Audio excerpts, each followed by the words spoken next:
Welcome back to my new video guys and my YouTube channel. Today friends we are going to talk about how to on vibrate on ring setting in our Realme phone device, and guys how can you use this setting in your Realme phone. In this video friends I am going to show you.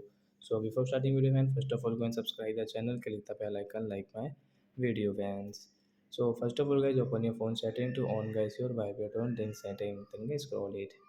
So friends, you can see this type of setting in your Realme phone. So friends, click on guys your sound and vibration setting friends. Then guys scroll it. Friends, you can see guys your vibrate on ring setting. So friends, you want to on, so you can on from this right side.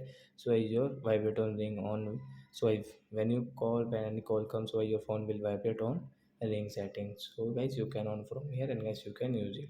So that's it guys. Thanks for watching the video friends. We will meet on next video with new topic. Before going guys, please go and like the video, subscribe the channel. Bye bye friends. Thanks for watching the video. Friends, you have any doubt related to guys your sound and vibration setting, ringtone and volume setting, you can ask me in comment section. I will check, I will help you. Bye friends.